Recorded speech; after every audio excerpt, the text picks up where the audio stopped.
Hello student, good morning to all of you. आज मैं आप लोगों को अगला केस लेके आया हूँ। अभी तक इसमें एपिस्टोमी बताया, कंडक्टेड केस बताया। उसके बाद अगला नेक्स्ट केस बुक का है जो है केयर ऑफ न्यूबॉर्न। इसमें हम देखेंगे कि बेबी का डिलीवरी के बाद कैसे केयर क्या करना होता है, तो वो केस बुक। चलिए आइए, हम टाइम व्यतीत नहीं करते क्योंकि वीडियो बहुत ज़्यादा लंबा हो जाता है तो उसमें दिक्कत आता है, तो मैं शुरू करता हूँ।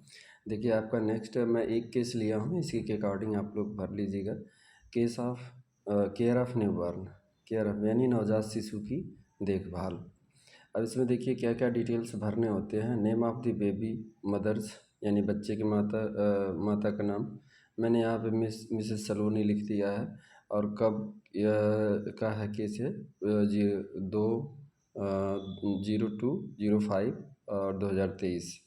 ठीक, ये डेट मैंने लिया है, टाइम लिया है 9 AM। ठीक, तो ये एडमिशन का टाइम और डेट है। उसके बाद date and time of birth, जिस दिन एडमिशन ली थी उसके उसी दिन डिलीवरी हुआ था, लेकिन 9 बजे आई थी। 2 तारीख को ही 9 बजे आई थी सुबह में, लेकिन उसका जो डिलीवरी हुआ था वो एक यानी कि दोपहर के बाद हुआ था।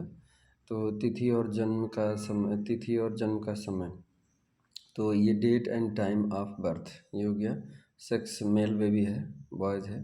ठीक, एज ऑफ बेबी, बेबी का एज में क्या लिखेंगे, न्यूबॉर्न लिखेंगे। ठीक, कोई ये नहीं। हाँ, अगर 3 दिन 4 दिन हो जाता है तो 1 डे 2 डेज लिख सकते हैं, बट यहाँ पे न्यूबॉर्न है क्योंकि हम at the time care of newborn ही कर रहे हैं। ठीक है, अगला पॉइंट आपका है डज अगला पॉइंट देखिए आपका है does the mother or infant have. ये वाला पॉइंट देखिए, does the mother or infant have any problem. क्या माँ और बच्चे को कोई प्रॉब्लम थी आप जब पैदा हुए थे, तो इसमें लिखना है। अभी अभी से आगे सब डिटेल में बता रहे हैं। तो इसमें कोई समस्या अगर है तो, अगर नहीं है तो वहाँ पे आप नो लिख दीजिएगा। जैसे देखिए इस यहाँ पे दिया है यस या नो। ठीक, अगर नहीं है तो वहाँ पे आप नो लिख सकते हो। ठीक है, बट हमने यहाँ यस दिखा दिया है। ठीक, और हमने क्या दिखाया है, if yes like like baby cry or not cry. जैसे कि अगर प्रॉब्लम आपको डायग्नोस हो रहा है, प्रॉब्लम आ रहा है, तो कौन कौन से प्रॉब्लम आ सकता है, और नहीं है तो कोई बात नहीं। अगर जैसे प्रॉब्लम आ रहा है तो उस प्रॉब्लम में क्या क्या प्रॉब्लम आ सकती है। जैसे बच्चा पैदा होने के बाद रोया था कि नहीं रोया था। ठीक, आफ्टर बर्थ न्यूनेटल हाइपोथर्मिया, उसके बॉडी का टेम्परेचर कहीं ऐसा तो नहीं है कि उसकी बॉडी का टेम्परेचर घट गया हो तो वो हाइपोथर्मिया में चला गया हो। जैसे कि बॉडी का टेम्परेचर कितना नॉर्मल होना चाहिए, नॉर्मल रेंज में 37, यहाँ पे देख लीजिए मैंने दिखाया है। ठीक, यहाँ पे नॉर्मल रेंज इतना होता है। अब नॉर्मल, इस नॉर्मल रेंज से अगर ऊपर नीचे होता है, अगर ऊपर हो जाता है तो हाइपरथर्मिया, और नीचे हो जा रहा है तो हाइपोथर्मिया। तो देखिए 37.5 है नॉर्मल रेंज, इतना बच्चे का टेम्परेचर न्यू बॉर्न का होना चाहिए। उसके बाद देखिए यहाँ पे क्या है कि सीवियर हाइपोथर्मिया है। ये सीवियर हाइपोथर्मिया कितना है, 32 डिग्री सेल्सियस है। मॉडरेट हाइपोथर्मिया में 36.5 डिग्री सेल्सियस। और उसके बाद कोल्ड स्ट्रेस में है। कोल्ड स्ट्रेस यानी कि अभी मतलब कि रिसेंटली 36.5 ही रहता है, इसको कोल्ड स्ट्रेस भी बोला जाता है। जो मॉडरेट वाला है कोल्ड स्ट्रेस भी बोला जाता है इसको। तो ये सब प्रॉब्लम आ सकती है। या फिर उसको हाइपोथर्मिया के बाद उसका हो सकता है नियोनेटल जॉन्डिस हो गया हो, या फिर एस्फैक्सिया हो गया, या हीमोरेज, कोई ब्लीडिंग हो सकती है। तो ये सभी प्रॉब्लम है। अगर आप इसमें से एक आध प्रॉब्लम उस बच्चे को दिख गई तो आप यस लिख के वो प्रॉब्लम लिख दीजिए कि हाँ ये प्रॉब्लम हुई थी। मैंने ढेर सारे प्रॉब्लम ऐसे आ सकते हैं, ये प्रॉब्लम्स लिख सकते हो आप। ठीक, उसके बाद अगला है, आगे आइए दिखाते हैं आप लोगों को। देखिए अब हमारा काम है कि बच्चा जैसे ही डिलीवर हुआ तो हमारा काम क्या है, पहले एपगार स्कोरिंग देखना। ठीक है, इसमें देखिए मैंने कलरफुल दिखा दिया है। आपके वहाँ बुक में जो था, केस बुक में, वो टेबल ऐसे बनाया हुआ है। तो हमने कोशिश किया है समझा कि देखिए एपगार स्कोरिंग में देखिए यहाँ पे देखिए APGAR। ठीक, एपगार, ए मतलब अपीयरेंस, पी मतलब पल्स, जी मतलब ग्रेमेसी, ए मतलब एक्टिविटी, एक्टिविटी मतलब कि उसके हाथ पांव चल रहे हैं, मसल स्टोन। एक्टिविटी मतलब मसल, सारी चीज़ हमने उसमें आप लिख करके, आपके बुक में नहीं दिया है बट मैंने लिख दिया है अच्छे से एवगार का। उसके बाद आर से रेस्पिरेटरी एफर्ट या रेस्पिरेटरी रेट। ठीक, ये हो गया। तो आइए हम एक एक करके इसमें एवगार स्कोरिंग में देखते हैं। एवगार में कितने करते हैं? पाँच असेसमेंट करते हैं। पाँच असेसमेंट, पहला हम अपीयरेंस, यानी बच्चा डिलीवर किया, उसके बाद उसका हम देखेंगे अपीयरेंस। अपीयरेंस में देखेंगे, ये इसमें थोड़ा सा ये मिस्टेक हो गया है, ये चेंज होना चाहिए था, हृदय गति यहाँ नहीं दूसरे में रहना चाहिए, उसमें कर दिए, तो इसको कट कर दीजिएगा। अपीयरेंस मतलब कलर, कलर में यहाँ कलर रंग होना चाहिए। अब रंग में अगर जैसे बेबी का कलर जो है, बेबी के बॉडी का कलर जो है ब्लू दिख रहा है, नीला दिख रहा है, या पीला दिख रहा है, हल्का पीला दिख रहा है, तो उसको हम मार्क कितना देंगे? 0। ऐसे ही एवगार स्कोरिंग आएगा तो उसको हम कितना देंगे? 0। यदि अगर बेबी का बॉडी जो है पिंक है या लिम्ब ब्लू है, ठीक है, तो उसको हम कितना देंगे? 1 स्कोर देंगे। फिर उसके बाद कंप्लीट पिंक है तो उसको हम द गुड, ये क्या है? अच्छा है। पूरा गुलाबी है यानी बच्चे का अपीयरेंस जो है वो बॉडी का कंडीशन यानी ब्लड ब्लड सब कुछ उसका सही है, इसको हम 2 स्कोर देंगे। ठीक है, अब आइए पल्स यानी हार्ट रेट, हृदय गति उसका। अगर अब्सेंट है तो 0, अब्सेंट है तो 0। अगर स्लो है यानी कितना स्लो में, कितना 100 से कम है तो 100 से कम। हार्ट बीट कितना है, हार्ट रेट उसका कितना है? 100 से अगर कम है तो उसको 1 देंगे, और अगर 100 से ज़्यादा है तो 2 देंगे। सिंपल सा है स्कोरिंग करना। उसके बाद ग्रेमसी, ग्रेमसी मतलब रिफ्लेक्सेस। रिफ्लेक्सेस अभी नीचे हमने रिफ्लेक्सेस के बारे में दिखाया है, आपको समझाया है, बता देंगे। ग्रेमसी यानी रिफ्लेक्स, उसके पाँव मतलब चल रहे हैं हाथ से मतलब कि जो भी है, जैसे रूटिंग रिफ्लेक्स हो गया, ग्रेस्पिंग रिफ्लेक्स हो गया, मोरो रिफ्लेक्स हो गया, ये सब सारे रिफ्लेक्स अभी हम नीचे दिखाएंगे। ग्रेमसी है जो क्रियाएं वो करता है, जैसे मतलब उसको टच करेंगे तो वो किधर जा रहा है, उसके गाल पे उसके मुंह के पास अगर हम उंगली रखेंगे तो वो किधर जा रहा है, तो अगर उसकी उंगली में हम अपनी उंगली पकड़ाएंगे तो वो पकड़ रहा है कि नहीं। ऐसे ही अगर एक्टिविटी ग्रेमसी यानी रिफ्लेक्स है, रिफ्लेक्स अगर अब्सेंट है तो 0, अगर ग्रेमस है, ठीक, मुख की विरूपता यानी कि मतलब कि वो जो हम एक्टिविटी टच कर रहे हैं तो वो एक्टिविटी कर रहा है तो 0। अगर बहुत अच्छा कर रहा है तो 2 दे दीजिए। ठीक, जोरदार रोना, अगर जैसे मतलब क्राई कर रहा है, जैसे मान लीजिए हम उसको ऐसे थोड़ा सा पिंच कर रहे हैं, तो पिंच कर रहे हैं तो उसका प्रतिक्रिया उसे देना चाहिए। बच्चे को अगर हम पिंच कर रहे हैं या फिर कुछ ऐसे कर रहे हैं, उसको टच कर रहे हैं, तो उसका प्रतिक्रिया उसको देना चाहिए। अगर नहीं दे रहा है, उसके स्किन को टच कर रहे हैं तो ऐसे हिल जा रहा है, ठीक। अगर बहुत अच्छा दे रहा है तो 2, और अगर थोड़ा बहुत दे रहा है तो 1, अगर एकदम नहीं दे रहा है तो 0। ये स्कोरिंग हो गया ग्रैमसिंग का। अगला देखिए एक्टिविटी, एक्टिविटी यानी मसल स्टोन। देखिए बच्चे को हम कुछ भी कर रहे हैं, पलट रहे हैं, इधर कर रहे हैं, उधर कर रहे हैं, लेकिन वैसे जैसे तैसे कर दे रहे हैं, वैसे पढ़ा रहा है, फ्लैसिड है, एकदम झूलता हुआ, कुछ कोई एक्टिविटी नहीं, तो इसको हम कितना दे देंगे? 0।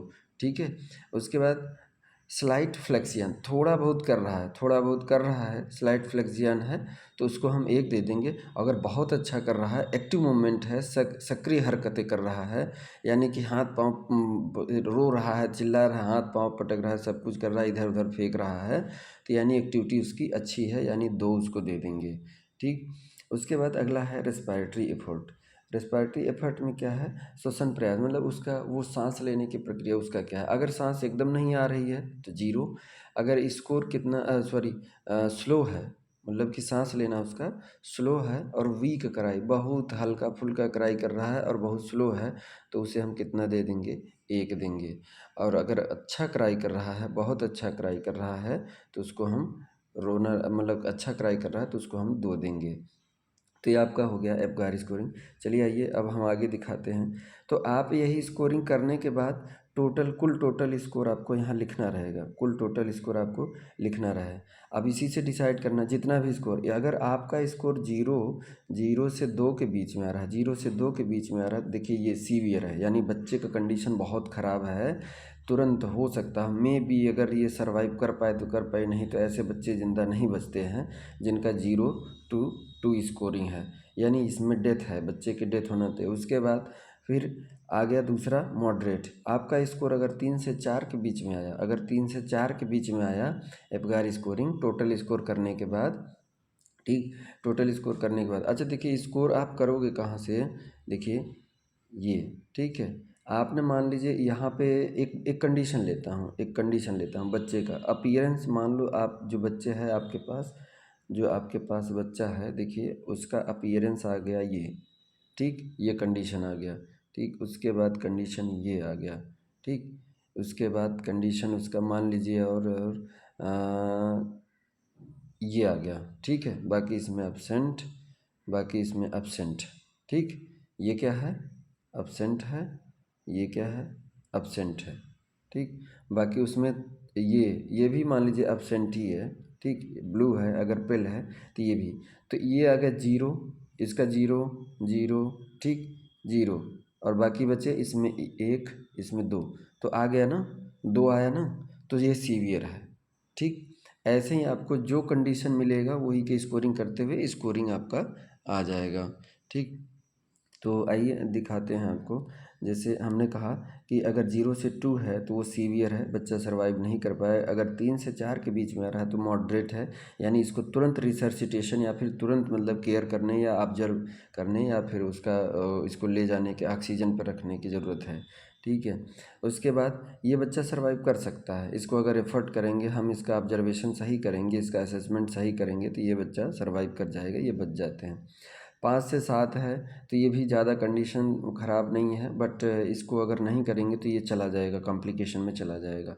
और 8 to 10 है तो ये तो नॉर्मल माना जाता है, अच्छा स्कोर माना जाता है। तो इसको कोई करने कुछ करने नहीं, बस इसको वो ड्राई कीजिए, इसकी बॉडी को ड्राई कीजिए, ड्राई करने के बाद इसको अम्बलाइकल को क्लैम्प कीजिए, अम्बलाइकल क्लैम्प करके उसके बाद उसको टीटी का इंजेक्शन और वो दे दीजिए, और विटामिन के का इंजेक्शन दे के उसके बाद फिर इसको केयर के लिए, यानी कि वार्मर के नीचे रख दीजिए, या फिर वार्मर के नीचे कुछ टाइम रखने के बाद अटेंडेंट को बुलाइए, उसको दीजिए और कपड़े में रैप करके। और ध्यान दीजिएगा बच्चे के सर, पाँव और हाथ जितने भी होने वो खुले नहीं होने चाहिए, क्योंकि वो हाइपोथर्मिया में जाने के चांसेस रहते हैं, इसलिए बेबी को ढक के रखना चाहिए। क्योंकि यूट्रस में जब बेबी रहता है तो वो 37 मदर के टेम्परेचर के बराबर उतना रहता है, बॉडी के अंदर जितना टेम्परेचर है 37 डिग्री सेल्सियस से ऊपर रहता है। तो कुछ टाइम तक उसको बाहर का एनवायरनमेंट अडाप्ट करने में टाइम लगता है। अब जो बाहर आ गया है तो अब उसके मैक्सिमम बॉडी एक्टिविटी उसके एक्टिव हो रहे हैं बच्चे का, तो इसमें टाइम लगता है सर्वाइव करने। और टोटल स्कोर कुल 10 आ रहा है, अगर किसी बच्चे का 10 आ गया तो दी बेस्ट है, ठीक है। तो ये आपका एवगार स्कोरिंग है। उसके बाद अगला आपका आ जाएगा फिजिकल एग्जामिनेशन। क्या आ जाएगा? Physical examination of the baby. अब बेबी का जैसे मान लीजिए एवगार स्कोरिंग आया 8 to 10 आ गया, अगर मान लीजिए 6 आ गया तो चलिए ठीक है। अब उसका हम जनरल अपीयरेंस देखेंगे, मतलब एग्जामिनेशन करेंगे, एग्जामिनेशन करेंगे जनरल अपीयरेंस, ठीक। पहला जनरल अपीयरेंस, जनरल अपीयरेंस में क्या देखेंगे? मतलब सामान्य देखभाल, उसकी बॉडी की बनावट देखेंगे, कौन सा कोई अंग मिसिंग तो नहीं, जैसे मतलब या ज़्यादा तो नहीं, 5 अंगुली के बजाय 6 अंगुली नहीं, अगर हेड उसका बड़ा है या कहीं कुछ आउट ग्रोथ निकला हुआ है, या फिर कलर, ये सब देखेंगे। जैसे बॉडी का स्किन कलर और साइज़ देखेंगे, शेप ऑफ लिम्ब देखेंगे, हेड देखेंगे, ईटीसी ये सब देखेंगे। उसके बाद वाइटल साइन हो गया। अब वाइटल साइन में पहले हम टेम्परेचर लेंगे। अब टेम्परेचर में भी आपको कैसे डिसाइड करना है, देखिए हमने सारे रेंज दिए हैं। Normal range 37.5 degree Celsius, cold stress में है तो 36.5 डिग्री सेल्सियस, मॉडरेट में है, मॉडरेट में है तो इतना इसका, हाँ मॉडरेट में है तो ऊपर हमने दिखाया था वहाँ पे देख लीजिएगा, थोड़ा सा प्रिंटिंग इसमें मिस हो गया है। और हाइपो में है, मॉडरेट हाइपो में है तो 36.5 है, सीवियर हाइपो में है तो 32 है। हाइपोथर्मिया का ही केस है ये, ठीक है। मॉडरेट या सीवियर, मॉडरेट में 30 यानी कि नॉर्मल है तो 37, ये क्या है, ये वाला, ये 37.5 नॉर्मल रेंज है, और मॉडरेट में 36.5 है, और अगर सीवियर है तो 32 डिग्री सेल्सियस। यानी कि able to maintain a stable body temperature of 97 point, मतलब कि ऐसा होना चाहिए कि बच्चा अपना एबल हो जाए, योग्य हो जाए, मतलब कि वो खुद अपना टेम्परेचर मेंटेन कर पाए, उसकी बॉडी खूब वो कर नहीं पाए, तो ये तब हो पाएगा जब हम उसको रेप करें। तो इसका टेम्परेचर इतना होना चाहिए, अगर फ़ारेनहाइट में बात करें तो 97.0 degree Fahrenheit to 98.6 degree Fahrenheit तक इतना होना चाहिए इन नॉर्मल रूम इन्वायरमेंट, ठीक है। ऐसे रूम का इन्वायरमेंट भी आपका इतना होना चाहिए। तो इस कंडीशन पे आपका उसको टेम्परेचर लेना है। उसके बाद पल्स देखना है, ठीक। पल्स देखने, पल्स में नॉर्मली 120 से 160 बीट पर मिनट होना चाहिए, लेकिन इट में भी मच स्लोअर हो सकता है या फिर कम भी हो सकता है। व्हेन एन इन्फेंट स्लिप, जैसे इसका कम बेसी हो सकता है, लेकिन वो सो रहा है, बच्चा अगर स्लिप कर रहा है तो हो सकता है इससे कम आए, ठीक, कम भी आ सकता है, तो उसको घबराने की ज़रूरत नहीं है, सही है। उसके बाद रेस्पायरेशन की बात करते हैं। रेस्पायरेशन में नॉर्मली 40 to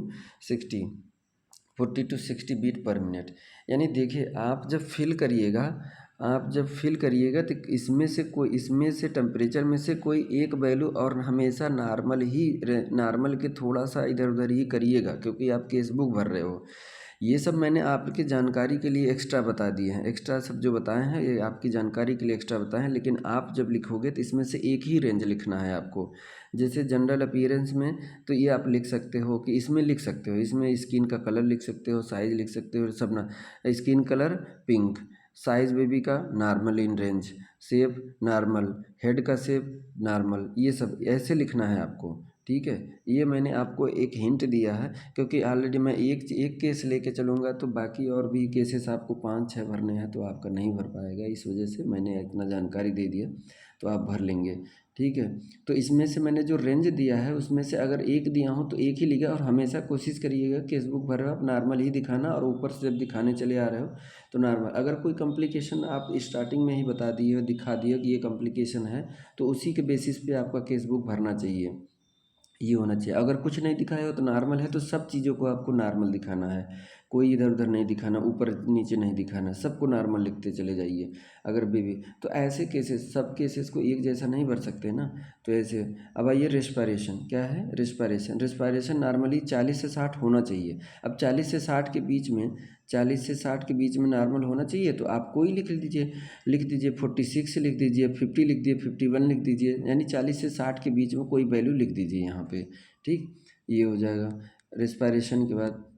उसके बाद आइए लेंथ, ठीक, बच्चे की शरीर की लंबाई। लंबाई अगर न्यू बॉर्न बेबी जो होता है, न्यू बॉर्न बेबी की लंबाई 40 से 50 सेंटीमीटर, ये नॉर्मल रेंज है, लेकिन इसमें से आप कोई लिख लीजिएगा, 45 से 50 के बीच में कोई एक वैल्यू लिख दीजिएगा, ठीक, ये भर दीजिएगा, ठीक है। 45 के बजाय 46 लिख दीजिए, 47 लिख दीजिए, 48, कोई एक वैल्यू लिख दीजिए, लेकिन रेंज 45 से कम नहीं होना चाहिए और 50 से ज़्यादा नहीं होना चाहिए, इतना ध्यान दीजिएगा, ठीक है। उसके बाद आपका वेट, क्या है वेट, वजन। वजन बच्चे का सामान्य वजन कितना होना चाहिए, 2.5 से 3.5 किग्रा होना चाहिए, यानी केजी होना चाहिए, किलो होना चाहिए, लेकिन आपको इसी के बीच में कोई एक वैल्यू लिख देना है, जैसे मतलब 2.5 के बजाय 3 लिख दीजिए, या फिर 2.5 ही 2.5 केजी ही लिख दीजिए, या 3.5, मतलब इस रेंज के अंदर ही वैल्यू लिखिएगा इसमें, ठीक है। तो आइए अब नेक्स्ट देखते हैं, वजन के बाद क्या है। वजन के बाद देखिए हेड सरकमफ्रेंस, बेबी का हेड सरकमफ्रेंस, यानी कि हेड बड़ा है कि छोटा है, नॉर्मल से बड़ा है। पहली बात तो नॉर्मल कितना, हेड का परिधि जो है सरकमफ्रेंस कितना होना चाहिए, 35 सेंटीमीटर होना चाहिए। तो आप इससे ज़्यादा नहीं होना चाहिए, इससे 35 सेंटीमीटर से ज़्यादा नहीं होना चाहिए, और ज़्यादा नहीं होना चाहिए, उससे कम है। ये अभी ऐसा होता क्या है कि न्यू बॉर्न जब बेबी होता है, न्यू बॉर्न बेबी का हेड का सरकमफ्रेंस क्या होता है, ज़्यादा होता है उसके चेस्ट के सरकमफ्रेंस से, ठीक, 3। और सर देखिए डिफरेंस इतना रखिएगा, 3 का डिफरेंस रखिएगा। जैसे अगर हेड सरकमफ्रेंस आप 35 लिख रहे हो, तो आपको लिखना पड़ेगा 32, कितना लिखना पड़ेगा, 32, क्या, चेस्ट सरकमफ्रेंस 32 लिखना पड़ेगा। अगर आप इसको हेड सरकमफ्रेंस को अगर 35 लिख रहे हो आप, तो आपको ये चेस्ट सरकमफ्रेंस न्यू बॉर्न का 32 लिखना है, यानी 3 का डिफरेंस होना चाहिए, 32 सेंटीमीटर लिखना। और अगर इसको हेड सरकमफ्रेंस को आप 32 मान लीजिए 34 दिखा रहे हो, तो आप इसको दिखाओगे 31 सेंटीमीटर हेड सरकमफ्रेंस को। 3 का डिफरेंस रखिएगा और एक वैल्यू लिख दीजिएगा, ठीक है। उसके बाद चेस्ट हो गया, हेड हो गया। अब अजी उसके बाद है नेचर ऑफ फीड, ठीक। आप जैसे मान लीजिए आप सब कुछ करके उसको रैप करके सब कुछ आपने केयर करके मदर को दे दिया, तो वो रिफ्लेक्स मतलब ब्रेस्ट फीड कर रहा है कि नहीं कर रहा है, ठीक। नहीं कर रहा है तो आर्टिफिशियल फीडिंग आपने दिया कि नहीं दिया, या फिर आर्टिफिशियल देने की ज़रूरत है कि नहीं है। तो ये तो डिसाइड करता है, डॉक्टर डिसाइड करता है कि क्या देना, आर्टिफिशियल देना है या ब्रेस्ट फीडिंग प्रॉपर कर रहा है तो ठीक है। तो जैसा होगा आप लिख दीजिएगा। अगर ब्रेस्ट फीडिंग अच्छा बच्चा कर रहा है, अपने माँ का दूध ही ब्रेस्ट फीड कर रहा है, तो ब्रेस्ट फीड लिख दीजिएगा, आर्टिफिशियल मत लिखिएगा। और यदि अगर बच्चा किसी कारणवश उसका रिफ्लेक्स एक्शन नहीं, रूटिंग रिफ्लेक्स नहीं सही है, तो आप आर्टिफिशियल, अगर डॉक्टर लिखा होगा तो आर्टिफिशियल लिख दीजिए, आर्टिफिशियल फीडिंग उसको कराई जा रही है। ये हो गया। उसके बाद एक्टिविटी, एक्टिविटी मतलब कि वो चुस्त है या सुस्त है, कैसा है, ये लिख लीजिएगा, एक लिखिएगा इसमें से। ठीक, एक्टिव या स्लगिश, एक ही लिखिएगा, एक्टिव या स्लगिश ये लिखिएगा। ठीक है। उसके बाद आ जाइए आपका, अब आइए देखिए, हम ऊपर बात कर रहे थे रिफ्लेक्सेस का ना। देखिए रिफ्लेक्सेस का ये है, देखिए पहला है routing reflex. Routing reflex, routing reflex में देखिए ये क्या होता है, अगर प्रेजेंट है, ये रूटिंग रिफ्लेक्स में आप बेबी को क्या करेंगे, बेबी के दोनों होठ जो मुंह है, मुंह के साइड में, होठ के नीचे वाला होठ, चाहे ऊपर वाला चाहे साइड में, कहीं भी आप अंगुली रखिएगा, टच कीजिएगा तो वो उधर ही अपना मुंह करेगा। जिधर टच करेंगे उधर ही मुंह अपना करेगा, जैसे उसे ऐसा लगेगा कि जैसे फीड करने के लिए मुझे मदर के पास हूँ, ऐसा ऐसा फील करें। अगर वो एक्टिविटी कर रहा है तो ठीक है, तो क्या लिखना है आपको, प्रेजेंट। अगर उंगली रखने के बाद कोई रिस्पांस नहीं देना है, दे रहा है, तो उसको अब्सेंट लिखिएगा। ठीक, अब्सेंट। अब इसका मैं दिखा दे रहा हूँ, रूटिंग रिफ्लेक्स का मैंने फिगर डाला है आप लोगों के लिए, देखिए ये देखिए, ये है रूटिंग रिफ्लेक्स। ठीक, ये रूटिंग रिफ्लेक्स। और ये क्या है, ये मोरो रिफ्लेक्स है। मोरो रिफ्लेक्स में मतलब क्या होता है कि कभी कभी देखा होगा, आप बच्चे को जैसे ही थोड़ा सा उठाइए, उठाने के बाद थोड़ा सा झटके से उठाएंगे तो वो जचक जाएगा, मतलब जैसे कि हाथ पाँव उसके फैल जाएंगे, हाथ पाँव उसके फैल जाएंगे, उसको ऐसा लगेगा कि जैसे मैं गिर रहा हूँ, या फिर मैं जैसे ऊपर उड़ रहा हूँ, ऐसे लगेगा। तो ऐसे बच्चे अगर कर रहा है तो उसे मोरो रिफ्लेक्स कहते हैं। यानी बच्चे के हाथ पाँव वो सब कुछ एक्टिव है, वो यानी इन्वायरमेंट को वो रीड कर रहा है, या फिर ऊपर नीचे हो रहा है तो उसे मतलब कि वो जो है वो फील कर रहा है, रीड कर रहा है। ये मोरो रिफ्लेक्स, आप झटके से उठाएंगे तो हाथ पाँव उसका फैल जाएगा। ठीक है, उसको लगेगा मैं गिर रहा हूँ। ठीक, या फिर मैं मतलब जैसे कि जो मम्मी के गोदी में था, तो मतलब कि जैसे कि मदर से अपने दूर जा, जैसे हटाएंगे तो हाथ पाँव फैला लेता है। ठीक है, तो इसे कहते हैं Moro reflex. Grasping reflex, grasping reflex में बेबी के हाथ में आप अंगुली अपना पकड़ाएंगे उसकी अंगुली में, तो वो अंगुली वो पकड़ ले रहा है तो ठीक है, तो प्रेजेंट है। अगर ये एक्टिविटी नहीं कर रहा है तो एब्सेंट लिखिएगा। मोरो रिफ्लेक्स में अगर हाथ पांव उसके फैल रहे हैं, अगर हमें उठाने पे या झटके से उठाने में अगर हाथ पांव उसके फैल रहे हैं तो प्रेजेंट लिखिएगा, एब्सेंट नहीं। रूटिंग रिफ्लेक्स में अगर अंगुली हम जिधर भी उसके टच कर रहे हैं, इधर टच कर रहे हैं, इधर टच कर रहे हैं, चाहे किधर टच कर रहे हैं, वो उधर की साइड मूव कर रहा है। जैसे यहाँ पे देखिए, इसमें इधर से टच किया है, उसका मुँह इधर ही गया है उसके उंगली की तरफ। ठीक है, तो ये रूटिंग रिफ्लेक्स, मोरो रिफ्लेक्स और ग्रैस्पिंग रिफ्लेक्स हो गया। और एक आता है सकिंग रिफ्लेक्स।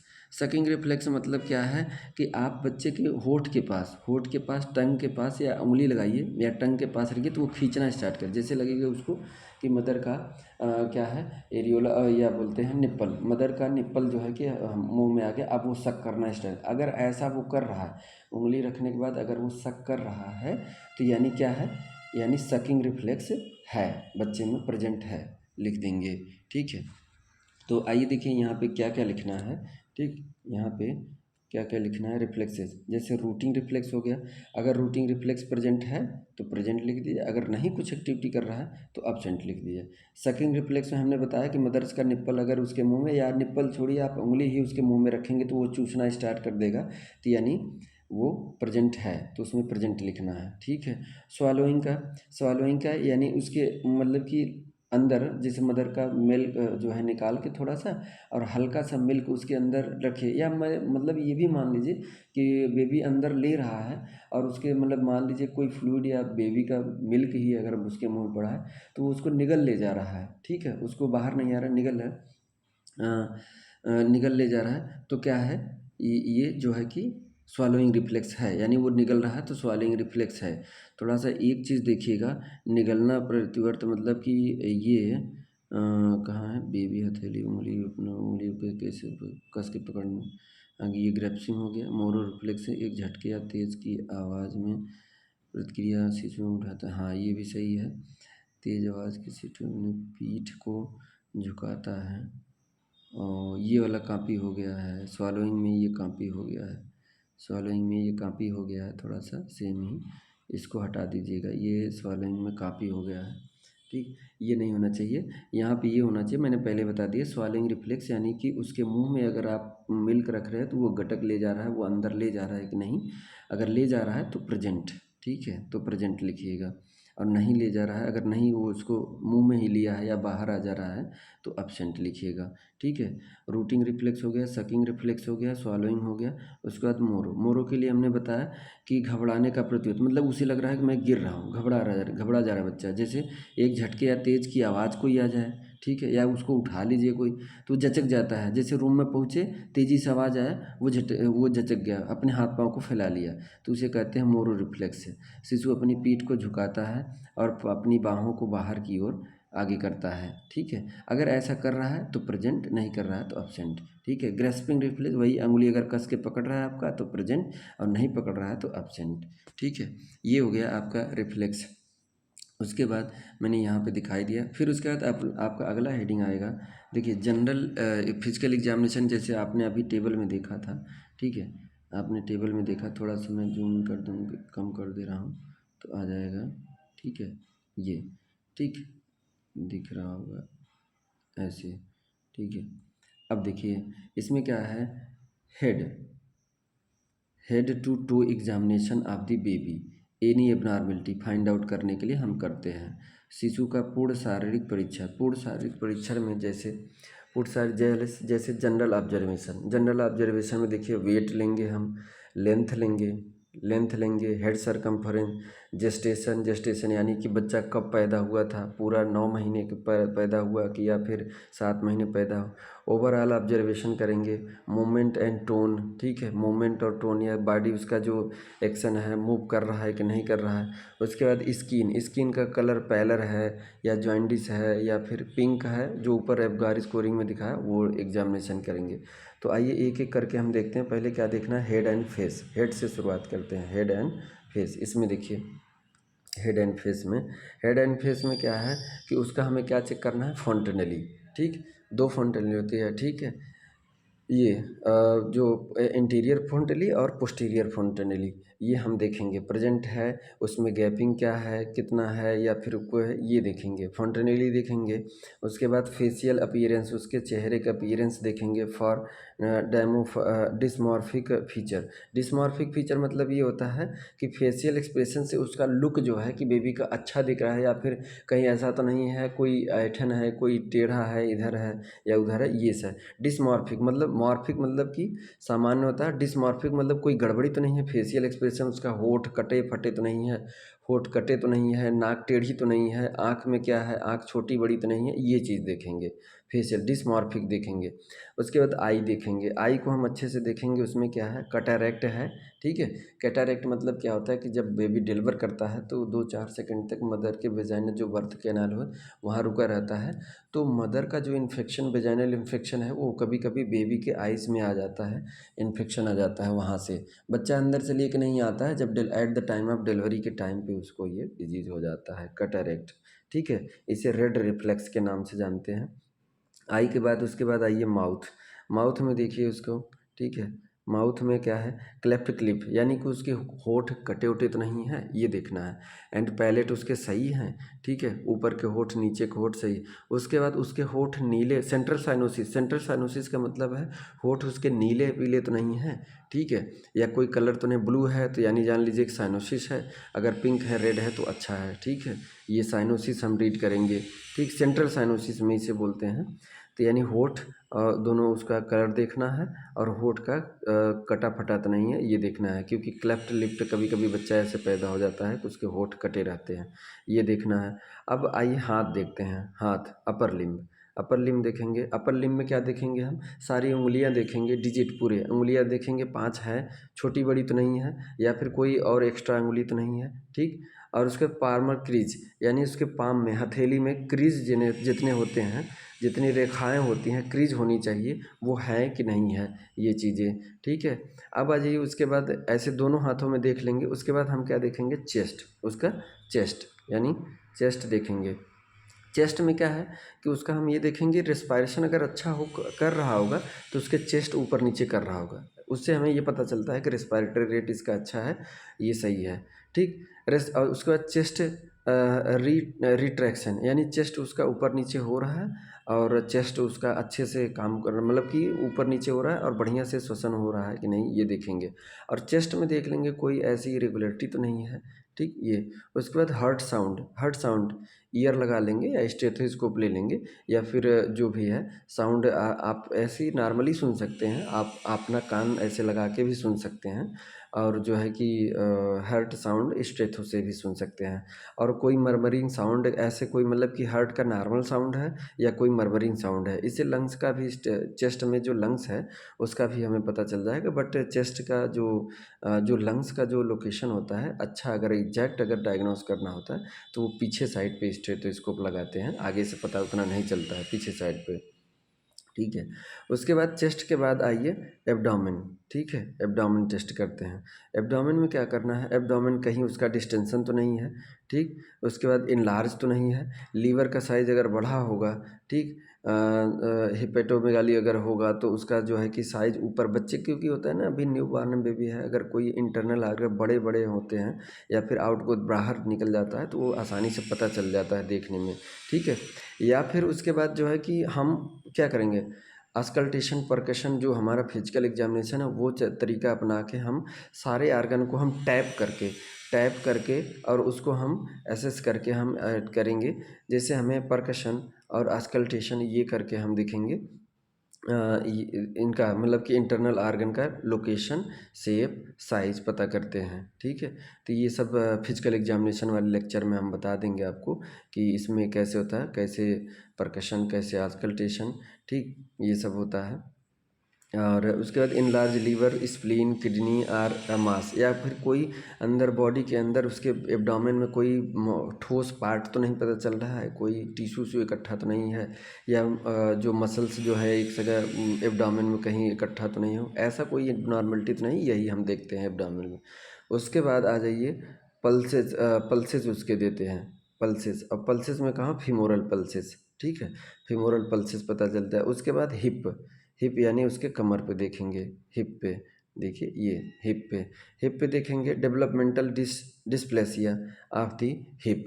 डेवलप मतलब कि कभी कभी होता है बच्चे का जो पेल्विक गर्डिल है, ठीक है, पेल्विक गर्डिल है वो टेढ़ा होता है, क्यों, क्योंकि बॉडी का जो लोअर लिम्ब का फीमर होता है वो डिसलोकेट हो जाता है पेल्विक गर्डिल से, ठीक है, ठीक है।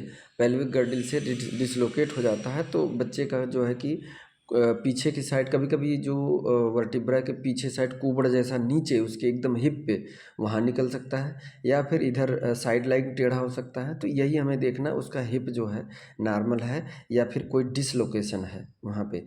ऐसा होता है ना कि कभी ब्रीच प्रेजेंटेशन होता है या फिर उल्टा बच्चा हो जाता है या फिर पैदा होने में कभी कॉम्प्लिकेशन हो जाता है, अगर बच्चे का पाँव लिम्ब जो है कि जिस साइड में होना चाहिए उस साइड में नहीं होता है तो कभी कभी खिंचाव आ जाता है, क्योंकि बच्चे कार्टिलेज होते हैं ना, न्यू बॉर्न बेबी में मैक्सिमम बोन नहीं होता है, सॉरी, बोन में नहीं बदला होता, कार्टिलेज ही होता है।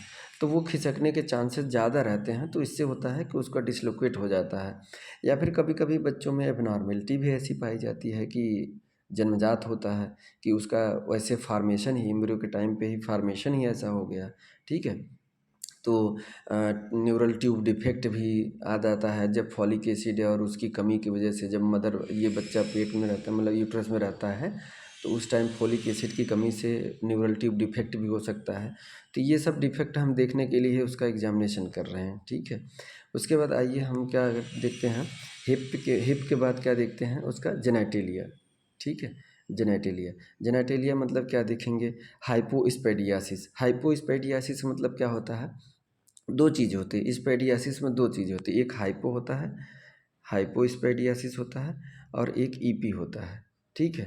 ईपी ये क्या होता है, ये वो चीज़ होता है कि जैसे बच्चे का जो वो होता है ओपनिंग, यूरेथ्रल ओपनिंग होता है, यूरेथ्रल ओपनिंग, और जो बच्चे के पेनिस में जो ओपनिंग होता है, पेनिस होता है उसमें जो ओपनिंग होता है, तो ओपनिंग कभी कभी, जैसे देखिए मान लीजिए ये पेनिस का स्ट्रक्चर है, ठीक है, ये है, लेकिन ओपनिंग जो यूरेथ्रल ओपनिंग होना चाहिए वो सामने होना चाहिए, इधर होना चाहिए, लेकिन कंडीशन कभी कभी ऐसा आ जाता है कि ओपनिंग यहाँ के बजाय इधर हो जाता है, इधर साइड में यहाँ हो जाता है, ओपनिंग यहाँ हो जाता है। अगर यदि ओपनिंग ऊपर पेनिस के ऊपर है, पेनिस के ऊपर है, तो उसे क्या बोलेंगे? हाइपोस्पेडियासिस, ठीक है। और अगर नीचे है, अगर नीचे है, नीचे हो गया है, तो उसे ईपीस्पेडियासिस। तो अगर ऊपर है तो क्या कहेंगे? हाइपोस्पेडियासिस, ठीक है। बच्चे के पेनिस में देखना है कि ओपनिंग उसका अगर सामने है तो ठीक है, अगर ऊपर है तो हाइपो, और अगर नीचे है तो ईपीस्पेडियासिस, ठीक है। स्पेडियासिस का मतलब यही होता है। तो यहाँ पे हाइपोस्पेडियासिस या फिर अनडिसेंडेड टेस्टिस, यानी जो बच्चे का जो स्कोर्टम में जो टेस्टिस होता है, बता रहे हैं, एक सेकेंड, आप लोग बता रहे हैं। तो ये हो गया हाइपो और ईपीस्पेडियासिस का। स्पेडियासिस का मतलब देखिए, बच्चे का जो ये स्कोर्टम है, ठीक है, ये स्कोर्टम है, और ये बच्चे का, ठीक है, ये पेनिस। तो इसमें क्या होता है कि ये दो टेस्टिस होते हैं अंदर, और ये टेस्टिस क्या होने चाहिए? एब्डोमिनल कैविटी से नीचे आ जाना चाहिए, नीचे आ जाना चाहिए, स्कोर्टल में, स्कोर्टम में आ जाना चाहिए, यहाँ पे आ जाना। लेकिन कभी कभी ऐसा केस आता है कि जो ये टेस्टिस होता है, इंग्विनल कैनाल, एब्डोमिनल में जो कैनाल होता है, कैनाल होता है, उससे ये नीचे आ ही नहीं पाता, वो एब्डोमेन में ही टेस्टिस रह जाता है, ठीक है। उसी को कहते हैं अनडिसेंडेड टेस्टिस, अनडिसेंडेड टेस्टिस। उसके बाद एम्बिगुअस जेनेटिलिया। एम्बिगुअस जेनेटिलिया का मतलब क्या होता है?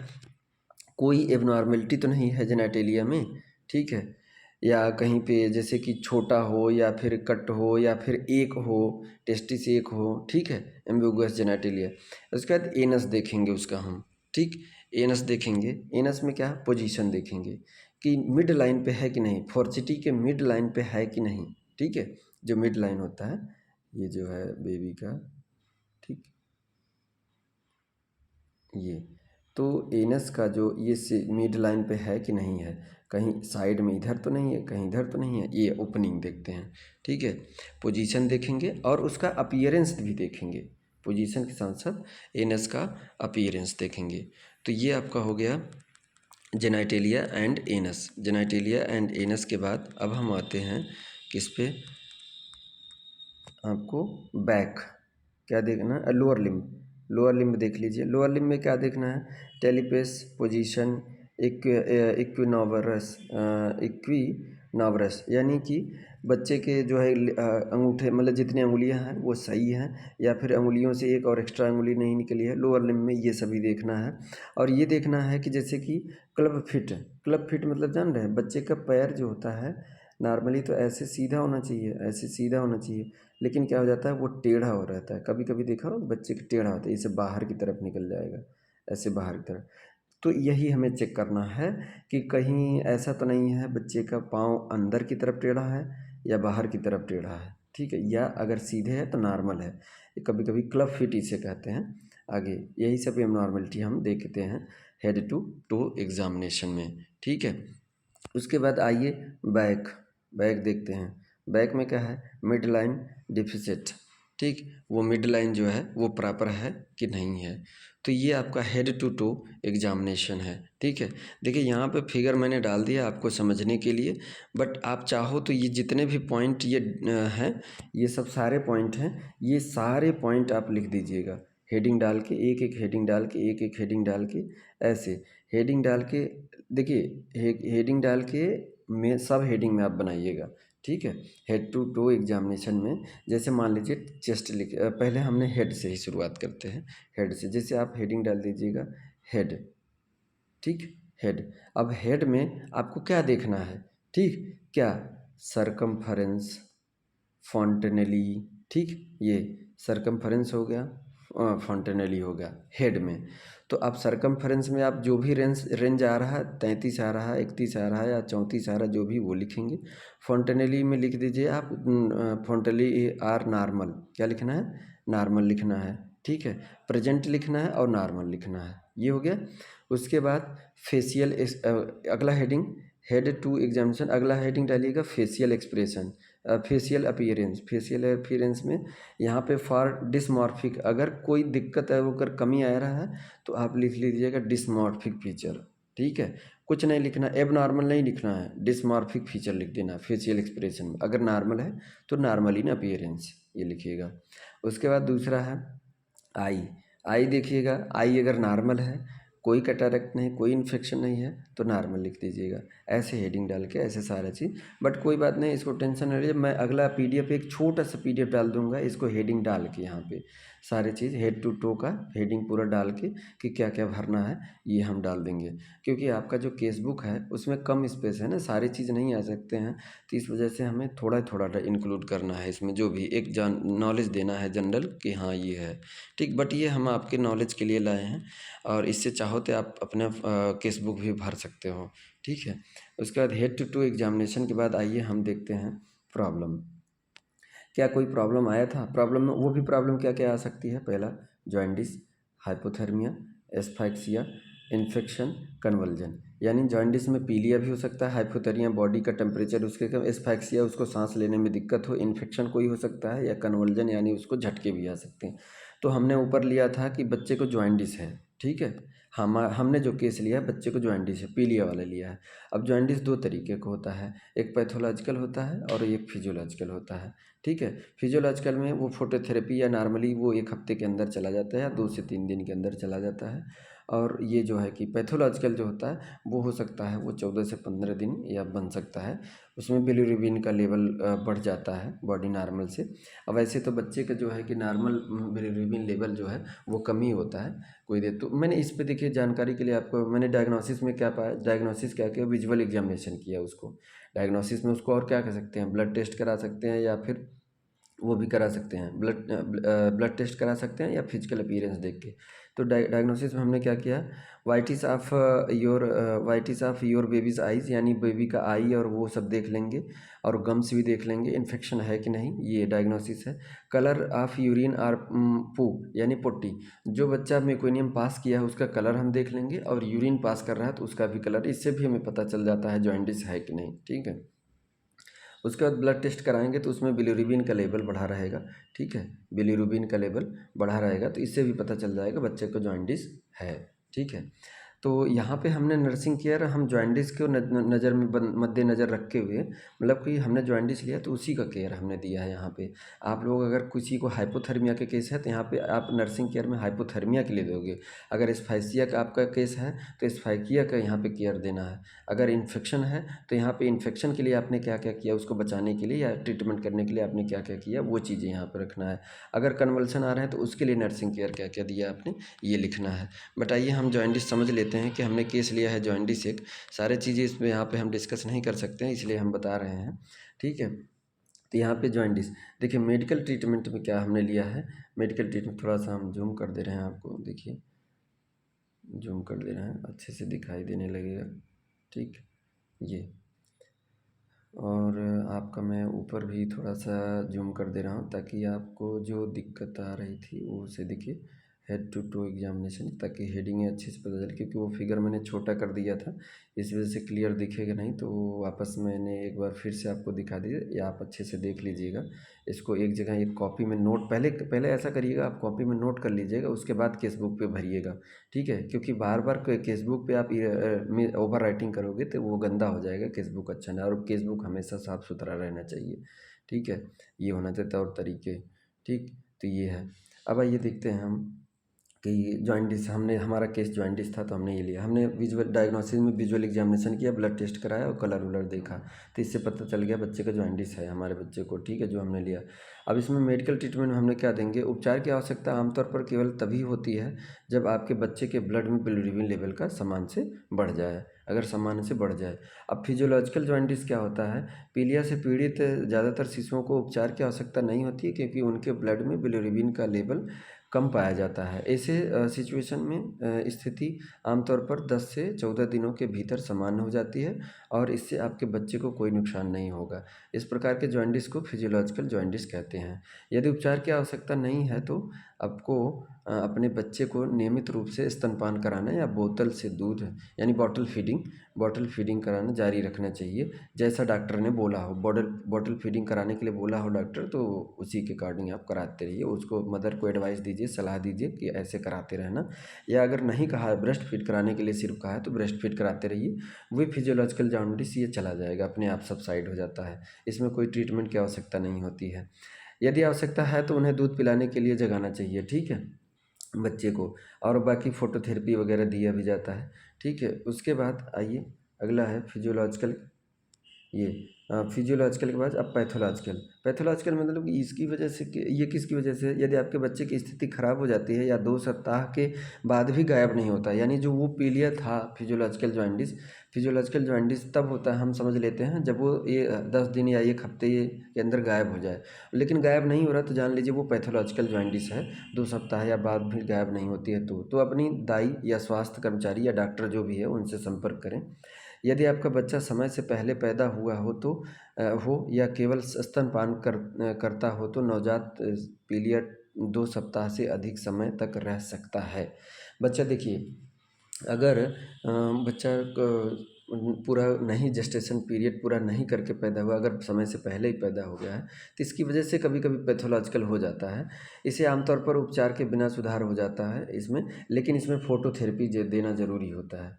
लेकिन यदि स्थिति इतने लंबे समय तक बनी रहती है तो इसको अंतर्हित स्वास्थ्य समस्या की जांच के लिए आगे परीक्षणों की सिफारिश करें। लेकिन वैसे तो देखिए आपका काम नहीं है, क्योंकि आपके सेंटर पे आप एएनएम हो, तो आपके सेंटर पर रहेगा नहीं ये सब व्यवस्थाएं, तो आपको रेफ़र कर देना है, बच्चे को रेफ़र बना के उसको भेज देना है हायर केयर के लिए, ठीक है। तो ये है आपका। उसके बाद आइए रिमार्क में क्या लिखना है आपके, ठीक है। आपके केसबुक में एक हेडिंग आएगा रिमार्क में क्या लिखना है, Apgar score is normal in range, यानी कि जो भी हमने पीछे जो करके आया वो सब चीज़ें क्या फाइंड आउट हुई आपको रिमार्क में लिखिए। कहीं कोई ऐसे गड़बड़ी तो नहीं थी तो यहाँ पर लिख दिए। एफगार स्कोर हमने किया था तो Apgar score is normal in range था, वाइटल साइन उसका नॉर्मल इन रेंज था, no any abnormality on physical examination जो हमने किया हेड टू टू, उसमें कोई एबनॉर्मलिटी हमें नहीं मिली, गुड था। बेबी हैज़ पैथोलॉजिकल, लेकिन ये लास्ट हमने लिख दिया बेबी है physiological jaundice but after care of the baby condition is normal, यानी केयर दिया उसके बाद बेबी का कंडीशन नॉर्मल हो गया, ठीक है। उसके बाद मदर को हेल्थ एजुकेशन देना। हेल्थ एजुकेशन किस लिए देना है कि अपने बच्चे का देखभाल अच्छे से करें, बेबी केयर दें। यानी बेबी केयर में क्या कर सकते हैं, बच्चे का जो अम्बलाइकस है, अम्बलाइकस पे कुछ लगाना नहीं है, कुछ कट नहीं, वो नहीं करना है, कुछ एक्स्ट्रा चीज़ें नहीं, वो अपने आप सबसाइड है। जैसे care for baby umbilicus don't use any ointment, या फिर कोई ऑइनमेंट या इंक, कहीं कहीं पे राख भी यूज कर लेते हैं, कहीं कहीं पे स्याही यूज कर लेते हैं, इंक यूज कर देते हैं कि ठीक हो जाएगा, ऐसा कुछ नहीं, वो अपने आप सबसाइड हो जाता है। बस उसको क्लीन रखना है, साफ़ सुथरा रखना है ताकि वहाँ पे इन्फेक्शन ना हो, बस, ठीक है। आप पर्सनल हाइजीन बेबी का भी रखिए, अपना भी रखिए, उसमें नहीं होगा, ठीक है। Care for the baby after breast feeding, अगर बच्चा ब्रेस्ट फीड कर लिया है तो बच्चे के जो है कि माउथ के अगल बगल अगर मिल्क लगा है तो उसको आप क्लीन कर दीजिए, साफ़ सुथरा रखिए ताकि उससे मक्खियाँ ना बैठे या कोई ना हो, इन्फेक्शन नहीं होगा। ब्रेस्ट फीडिंग का टेक्निक आपको मदर को बताना है, ठीक। एज ए हेल्थ सेंटर पे आप रहोगे, मदर को क्या बताना है, ब्रेस्ट फीडिंग का टेक्निक और उसका बेनिफिट बताना है कि ऐसे ऐसे करा सकती हो, ये ब्रेस्ट फीड कराने से ये फ़ायदा होता है, बच्चा बीमार नहीं होगा, बच्चे की स्वास्थ्य है, बच्चे का ग्रोथ अच्छा होगा, ठीक है। अगला है care of her breast after breast feeding, बच्चे को फीड कराने के बाद अपना भी ब्रेस्ट का केयर कर लें, उसको साफ़ रखें, साफ़ कपड़े पहनें, कपड़े गंदे ना रहें, बिस्तर साफ़ रखें, सब कुछ साफ, ये एजुकेशन देना है। उसके बाद मदर को कहिए कि केयर ऑफ पेरिनियम, यानी कि डिलीवरी अभी हुई है, नॉर्मल वेजाइनल डिलीवरी है तो उसको हल्का फुल्का टीयरिंग भी हुआ तो फ्लूइड डिस्चार्ज होगा, तो जहाँ पे बॉडी फ्लूइड आ जाते हैं वहाँ पे इन्फेक्शन चांसेस बढ़े रहते हैं, तो अगर उसको क्लीन करके रखेगी तो इन्फेक्शन होने के चांसेस कम हो जाएंगे या फिर वो स्वस्थ रहेगी। तो पेरिनियम का केयर करना है, यानी कि उसको जब भी बच्चे के पास छूना है या बाहर जा रहे हैं आ रहे हैं तो हैंड वाशिंग, या फिर खुद ही अपने आ रहे हैं तो बाहर जाना है किसी चीज़ को बस छुआ आपने बाहर से, जैसे अंदर आया तो हैंड वाशिंग करके आइए, करिए, ठीक है। बच्चे को छूना है तो हैंड वॉशिंग करके, कोई भी बच्चे को छू रहा है तो हैंड वॉशिंग करिए। अपना खुद का केयर कर रहे हैं, पेरिनियम का केयर कर रहे हैं, तो उसमें भी हैंड वॉशिंग प्रॉपर करना है। और जो भी एंटीसेप्टिक सॉल्यूशन या फिर जो भी डॉक्टर ने प्रिस्क्राइब किया है कि ये करना है, ड्रेसिंग करना है या फिर ये चीज़ लगा लेना है, तो वो उसी के हिसाब से करिए और साफ़ सफाई का ध्यान रखिए, ठीक है। एजुकेट फैमिली प्लानिंग, अगर बच्चे मदर को 3 से 4 बच्चे अगर हो गए हैं, अगर हो गए या 2 बच्चे हो गए हैं, तो 2 से ज़्यादा अगर नहीं चाहती तो उसे फैमिली प्लानिंग का मेथड दिए, क्योंकि 2 के बाद वो नहीं कराना चाहती तो उसको फैमिली प्लानिंग के बारे में समझाइए।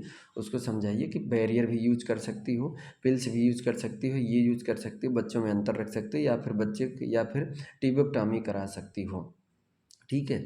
ये चीज़ें उनको फैमिली प्लानिंग के बारे में बताइए, ठीक है।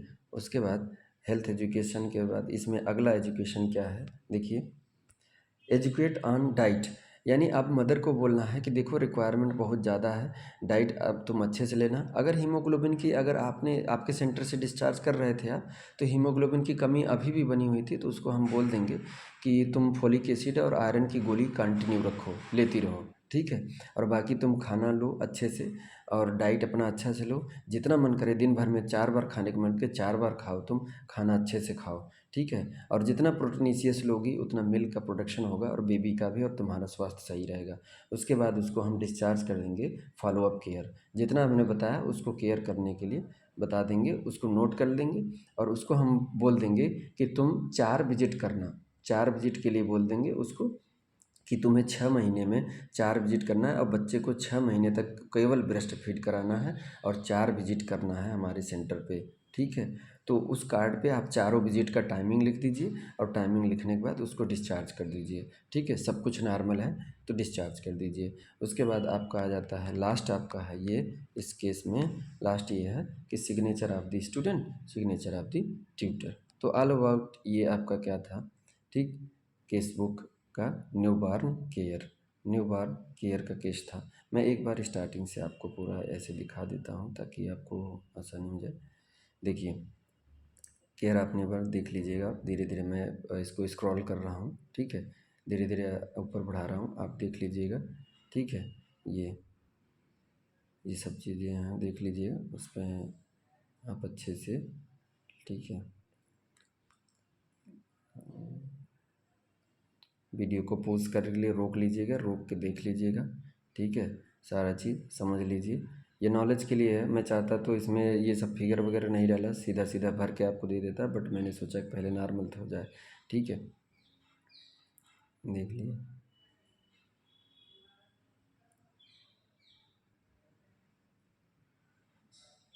ये आपका है, ये आलू वेलकम।